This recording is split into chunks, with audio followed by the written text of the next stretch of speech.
Okay, hello everybody. I am live. I had a very nice weekend. I shut off rather completely. I surprised myself. I still did my walks, but other than that, I spent most of Saturday like binge watching, I don't know, something and taking naps because I don't know about you guys. I was exhausted. I personally seem to have found the shelter in place order almost a relief because that lets me know what the status of my world is, and that's allowed me to move forward. Hi, Joy. Thank you for being here and watching. Um, so, I will take a few minutes to introduce myself and give people time to see that this is happening, and then I will continue on. So, my name is Melanie Sibley. I am a licensed clinical social worker in private practice here in Champaign, Illinois. I specialize in anxiety, depression, addiction, and trauma, but I feel like anxiety and depression are the key ones that I've been talking about on our lives. Please, if you have questions, let me know. If you have things you want me to cover, let me know. Um, I have ideas for this week, but I am also super flexible. You'll see over here in a minute that we have a real world exercise. An input would be helpful, but if not, then I have ways to do this just based on what I've heard from other people. Okay, so to start with, I want to, you see, I'm doing a little grounding by accident, but it's useful for me. So to start with, I think it is nice if we start with some 4-7-8 breathing. That allows anybody that's feeling anxiety, anybody with the racing thoughts, that will allow you guys to settle so that you can be here present with me. It will also allow me to settle because what I don't understand, but I still get anxious going live. So 4-7-8 breathing kind of helps bring me down so that I can be a little bit more here with you guys. So if you want to know the whys, then go watch the old Facebook lives. But we'll do the how as I do every time. So first we want to sit up straight. We want our shoulders straight, our spines reaching up towards the sky, but we don't want to be like arched or anything. So solid and straight. Feet on the floor, grounded. Just really notice your feet being connected to the floor. You can keep your eyes open, you can close them, whatever works for you. And I will explain it once. I will talk us through it once, and then I will do it a few times, and I will let you guys do it or not do it.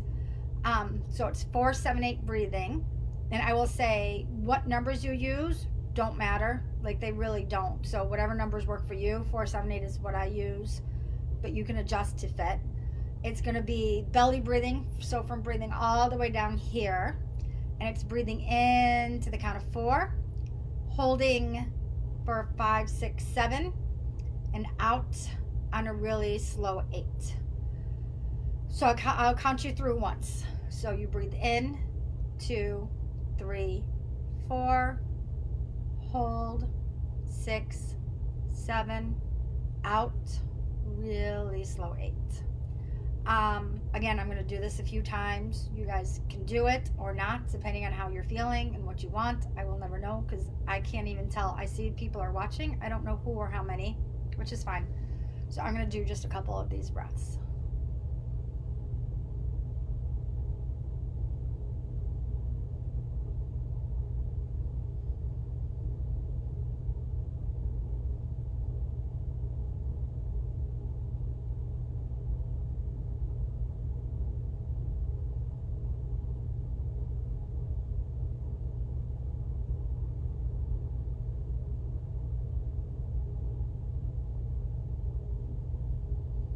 Okay.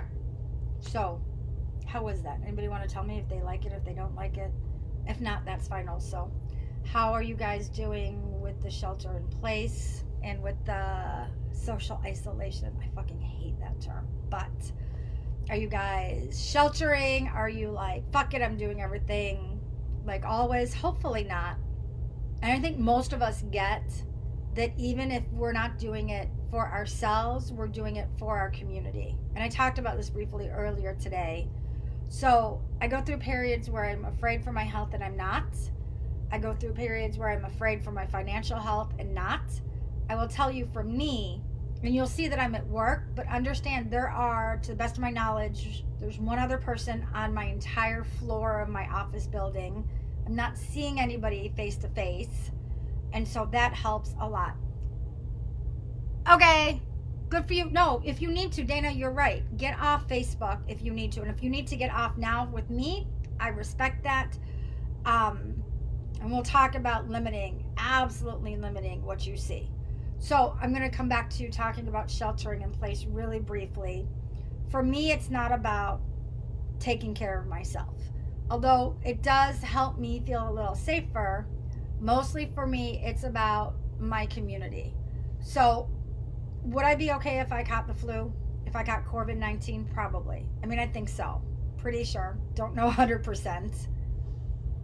Okay, so stay with me and then don't watch anything else, and then log off as soon as my Facebook Live is done. But close all other tabs, baby girl. Okay, so here it is for me. For me, I have family members and friends that are older and high risk. I have clients who have had serious medical problems and are absolutely immunocompromised. I know people that are pregnant and that are at high risk because they're pregnant. So I stay home, or I come to work and I don't see anybody so that I can keep all of you safe. Really, that's it. And I will do this. I don't know that I care if I'm at risk or not. I mean, I do, but ultimately for me, doing social isolation is about, it's being patriotic. And ultimately, I am still an Army vet. I still love my country, and I still buy into a lot of the ideals that I bought into when I was 20 and in the Army. And I think back to the stories I heard of World War II and the sacrifices and the things that those people did to protect their country. So for me, as much as I hate social isolation, I think sheltering in place is the right call. I think it's a difficult, uncomfortable call, but I also think it is a patriotic thing to do. And I firmly, from the bottom of my heart, believe that even if it's a sacrifice we need to do to protect and care for our community and our country. That's all I'm going to say. Okay, so today I want to teach you a cognitive exercise that I do with a lot of my clients when they're anxious. A lot of times our anxiety gets big, and some of it, like I'll do now, right now, some of our anxiety about COVID-19 is legitimate. It just is. And we're not going to try and make that shit go away because we can't. But some of the fears are not necessarily rational. They're bigger than what the situation is. And when that happens, then we need to first identify them in a very clear-cut way, and then we need to challenge them. And the challenges have to be real. We can't say, I'm afraid nobody loves me, and then the challenge be, but I know I'm lovable. Well, if you don't believe you're lovable, then that's not going to work. So if you guys have, and you're going to have to bear with me, I think this will work, not 100%. If you guys have these big fears that keep running around in your head, please share them with me now, and I'm going to move everything. I wish I had wheels. Oh, see, that worked pretty well. Can you guys see that okay? So can you see I have fears and I have challenges.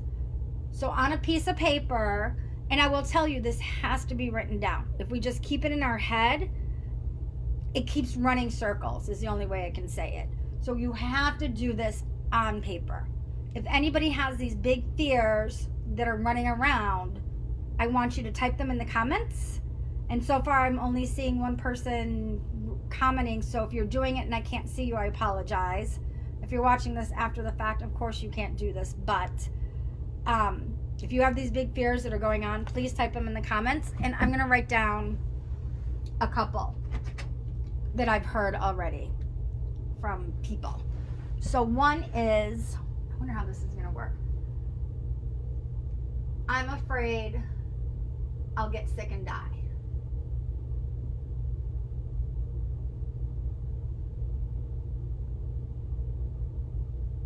And I think that one is one a lot of us hear. And then, I'm just out of my chair. So, and then what is useful is, so in the fears column, we want to leave a lot of room in between our fears, because it usually takes more writing to challenge them than it does to write them down. But we want to be really specific. Like, I'm afraid I will get sick and die. That's super specific. Another one, I'm afraid I'll run out of meds.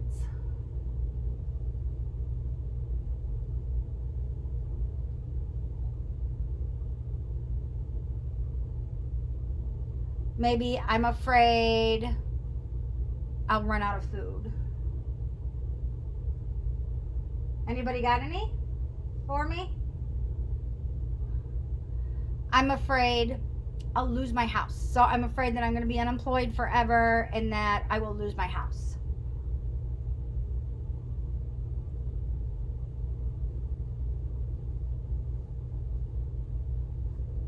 Here, Dana, what do you have? Sorry for being old. Okay, that's good. So we have run out of food, and that's Dana's, and I think that one is understandable. Or I think it's not necessary. I'm going to say I think it is common. So I'm going to start looking at these and talking about them and addressing them. And again, this is just an example of how to do this. Sometimes you're able to do this on your own. Sometimes you can't. Sometimes you'll do a really big one, and then after the fact, you'll find out that there's 50 million. I'm just checking really fast to see if I have any messages. I don't think so. Okay, Messenger is empty, so that's good. So, okay. I've had, and I'll give you examples. I've had people talk about, like, I'm afraid I don't never get a good job because I work with college students. But then we have to break it down. I'm afraid that if I fail this test, I will flunk out of school. And so there's sometimes a lot of steps to really big ones. But these are pretty basic. So I'm afraid I'll get sick and die. And I feel like in that's two different ones also, actually. And I think that's why I did it. So I'm afraid I'll get sick. And then I'm afraid I'll die from COVID-19.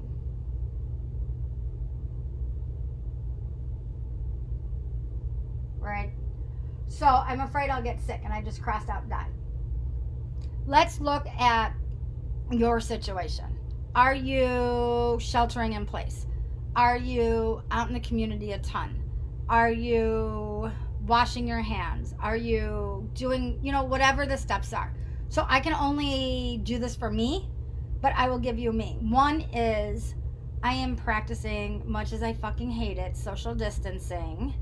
I am, even when I'm here in this building, not seeing anybody in person, I am washing my hands. I am sterilizing everything. I ordered Instacart for groceries yesterday. And my dumb ass put on gloves to carry them inside my fenced yard, the bags. And then I left the bags outside for like 3 or 4 hours in the snow so that I knew anything that was contagious would die.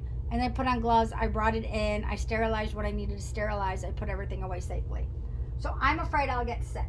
My challenge for that would be I am doing everything I can to stay safe.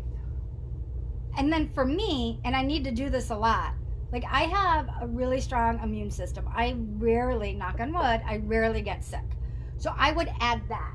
Even when my college clients, even though they know better, come and they're hacking, not now, but back in the day when people did this, they'd be hacking and coughing and sneezing and snotting all over the things. I rarely got sick. So I would write for me, strong immune system. Which I think, again, lowers my chances of catching this. So here's one that is not mine, but I'm afraid I'll run out of meds. Here's what I will say. These lines have not been disrupted. Nobody is physically capable of hoarding meds. Like we can go, and now even that stopped, but we can go buy 50 rolls of toilet paper. And shame on you, whoever I saw on Facebook Marketplace that was trying to sell the shit they hoarded. Just shame on you. You're bad. And I just hope karma catches you. But we can't do that with meds. Sorry, that just really pissed me off yesterday. We can't hoard meds. The supply system is in place. These are essential services that continue to stay open. Meds continue to get created. Pharmacists continue to do what they need to do. So our supply system is in place. And even worst case scenarios in other countries, that never got disrupted. So, however that would be, that you have to, one, believe it, and then put in your words. I'll put, can't hoard medicine, which means that we will continue to have it.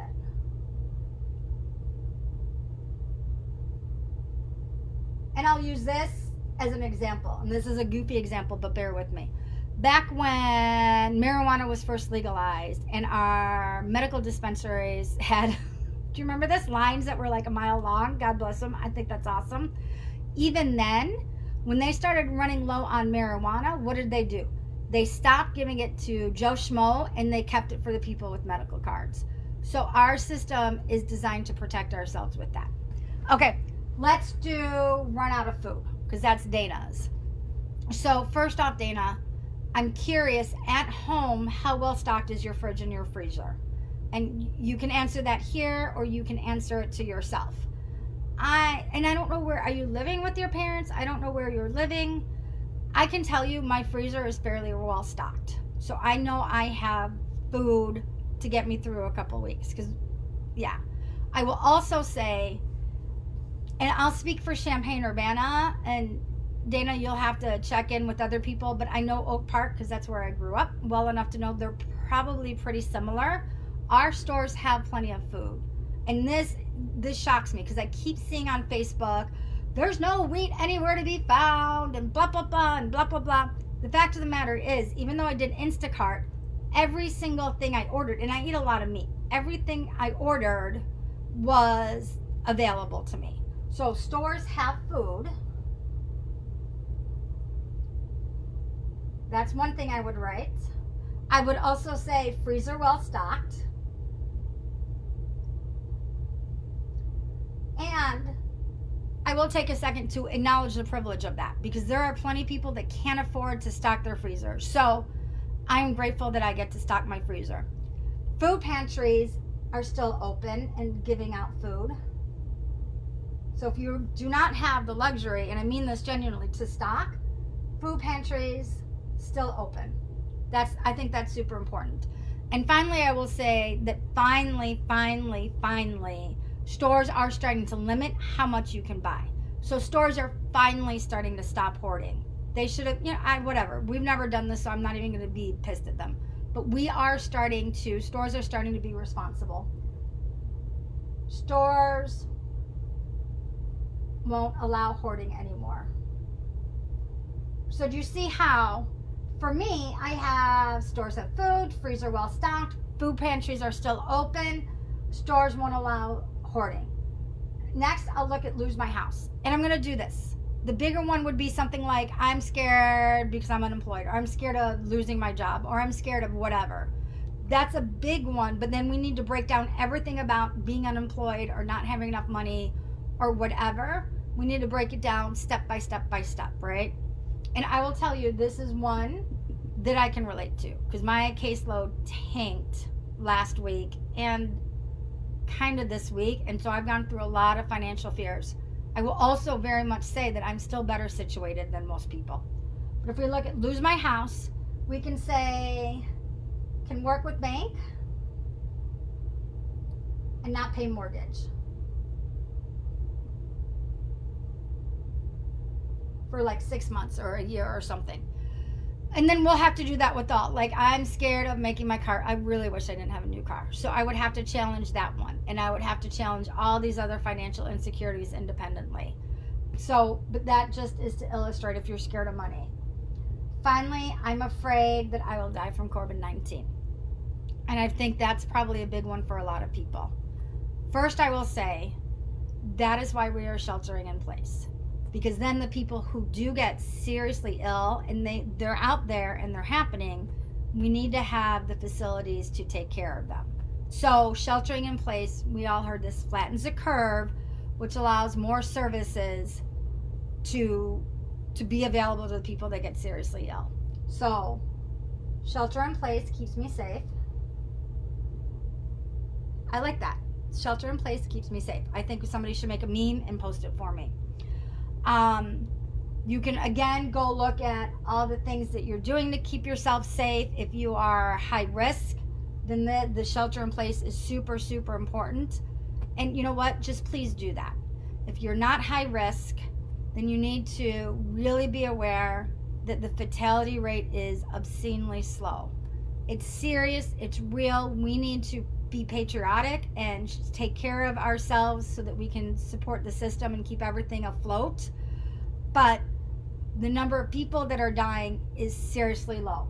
So if I'm not at risk, I'm not in a high risk category, then I'm not going to die. And it really is kind of that clear.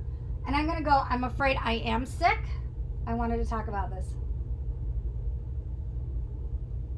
And I will use me for that. So, and the movers here Thursday, one of them was coughing. He also said he had inherent lung problems and he was not sick. But for a minute there, I was freaked the fuck out. Every time I coughed, I'm sneezing, the whole 9 yards. Every time I got a cough, I'm like, oh my God, I caught it. This is it. This is the end. Anxiety has been high enough that I've been a little short of breath. But here's the thing for me, I have allergies. And a lot of us have seasonal allergies and they're kicking off right now, yes? So understand that just because you have a cough does not mean you have COVID-19. Check your temperature. See how your temperature is. If your temperature is fine, you're fine. I think Saturday my allergies were probably from all the walking I did. My allergies were super bad. So I took some Benadryl. And you know what? The Benadryl stopped the cough. I have allergies. So I had to remind myself I have seasonal allergies. Every time I sneeze or every time I get the sniffles, I have to remind myself those are just allergies. So I check. I don't worry about all the other symptoms that I can kind of make up in my head, because I do. I think a lot of us are right now. I check for the fever. I don't have a thermometer. I just do this. And every time I knew I didn't have a thermometer or I knew I didn't have a fever, I knew I was afraid. So I'm afraid I'm sick. No fever. No virus. Does that make sense? Okay. So that's the fairly short version of how you can identify the big fears that are floating around in your head and how you can challenge them. You can do this for a variety of things. I did it when I first started my private practice. I was terrified, and I did this to kind of calm myself down. Applying for college, getting married. I mean, just about anything. Anytime you have a lot of fears about a subject going around in your head, list out the fears. You have to be really specific, and then you have to challenge them. But they have to be real challenges. You can't just bullshit yourself, because that's not going to help. If you have trouble doing this, there's an app called Woebot, Woebot. I can't believe I haven't mentioned it.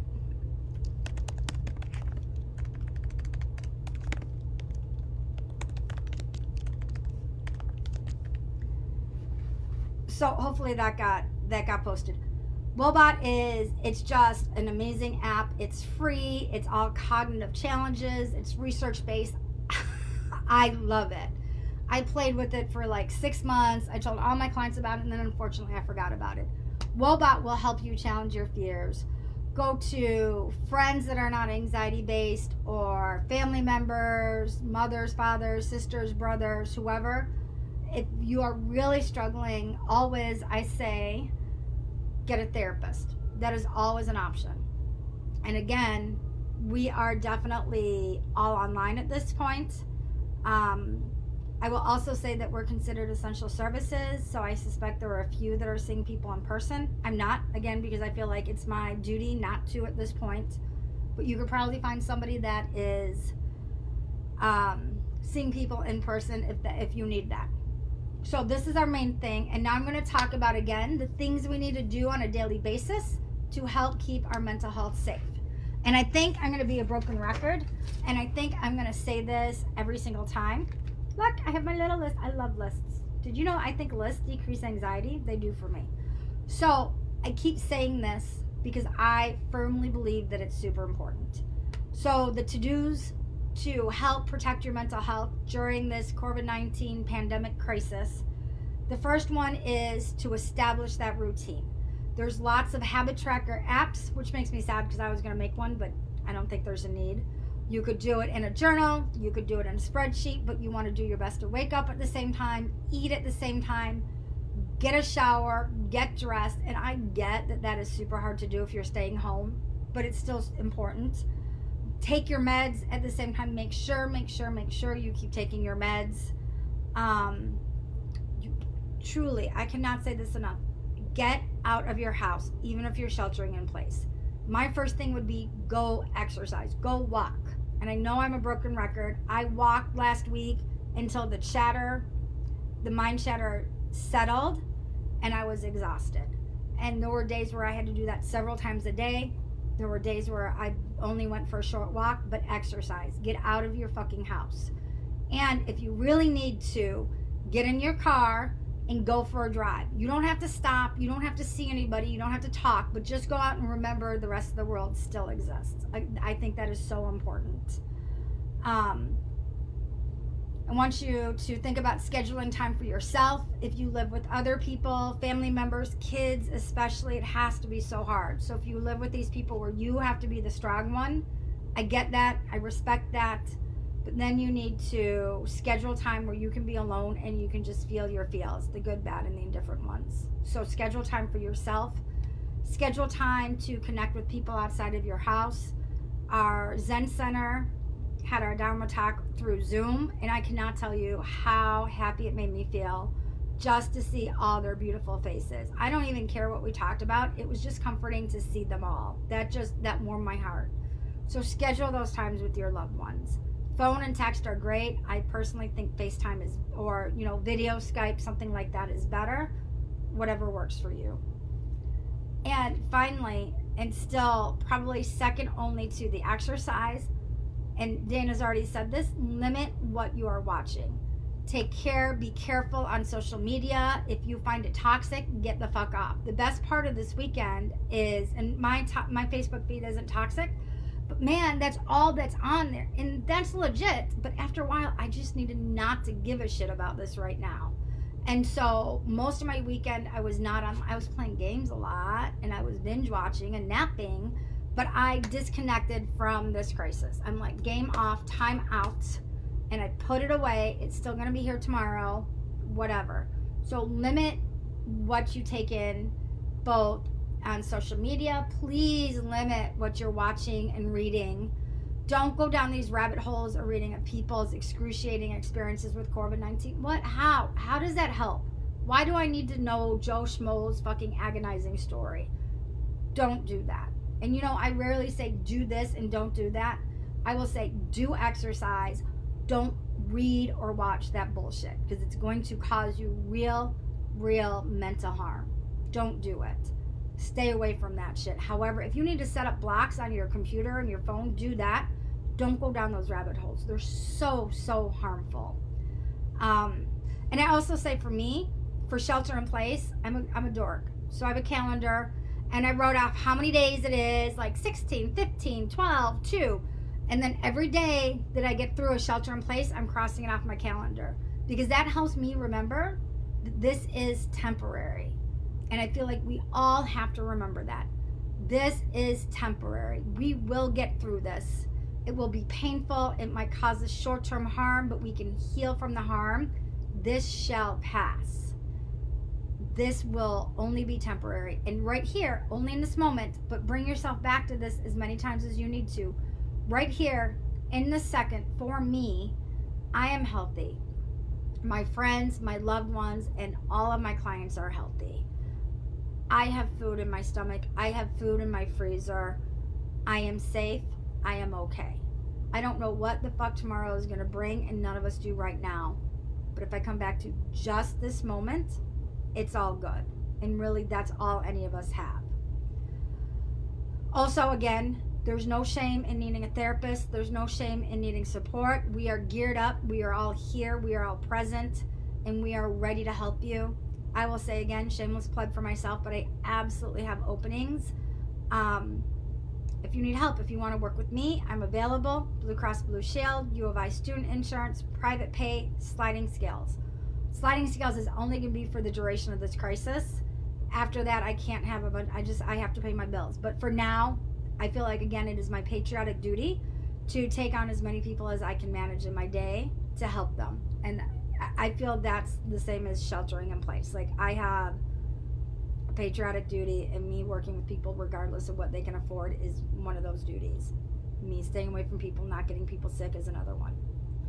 If you don't want to work with me, my feelings will never be hurt. I know, and my friends can tell you, I can be thin-skinned in my personal life. When it comes to my professional life, I'm really not. Like, I know my skills. I know I'm a good therapist, and so people don't hurt my feelings in this. So if you want a therapist and you don't want it to be me, but you want me to help you find a therapist, I am more than happy to do that. And I'm super plugged into the Champaign-Urbana community, so I know who's available. And I'm super good at reading profiles and websites, so even without knowing people, I can probably help if you want.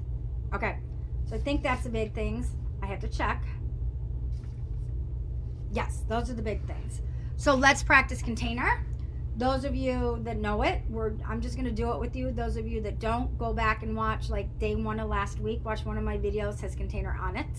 Oh, last thing, I still need somebody to edit my videos for me. So if you know somebody or you're capable, please ask them to, because I want to get it down to the important stuff and edit out all the chatter when I get sidetracked and make that consistently available. So if you can edit videos, you have a friend that can edit videos, please hit me up, because I'm desperately looking for that.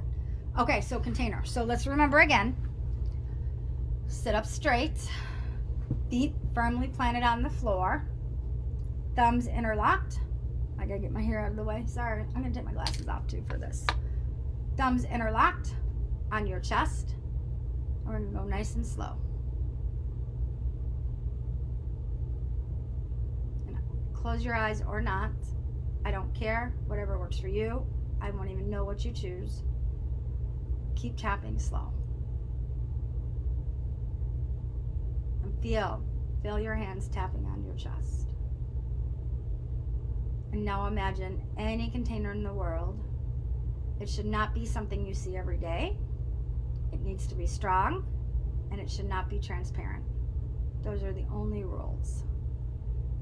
Everybody, locks or safes, lunch boxes, birdhouses.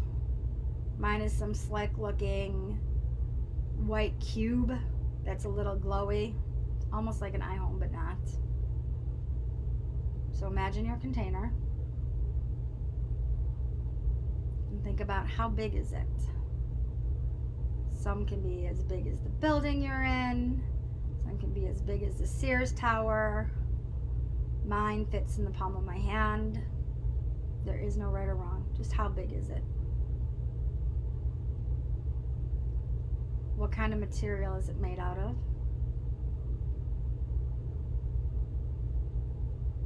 What color is it? Is it hard, soft, flexible? Is it multicolored or single color? Are there patterns on it? Is it rough or smooth or textured? Hot, cold, room temperature? Imagine your container in as many details as you can think of. Now go ahead and open your container. And we want to take all the ick. And I'm going to be clear, we're not going to try and put COVID-19 in the container because we can't make that go away. We're not going to try and make not seeing people in person in the container because we can't make that go away. But we can do the fears, the what ifs, powerlessness, the uncertainty. And I want you not to necessarily think about them in depth, but visualize them. It could be an envelope, book, post-it note. I think mine have turned to little action figures that represent whatever. And take some time and put each one of those ick things in your container.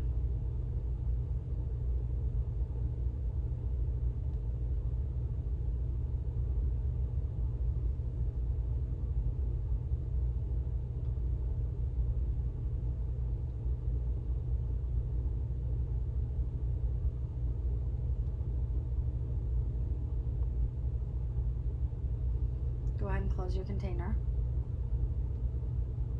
And how are you going to lock it?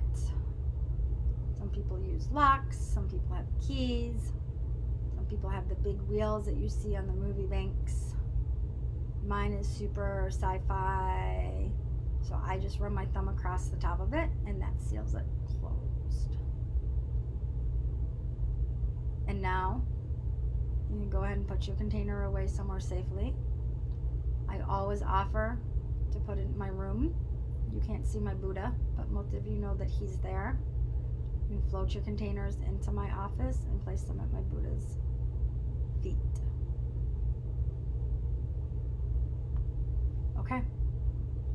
And that's our container exercise. Let me see what my comments say. Okay. So, thank you for joining me.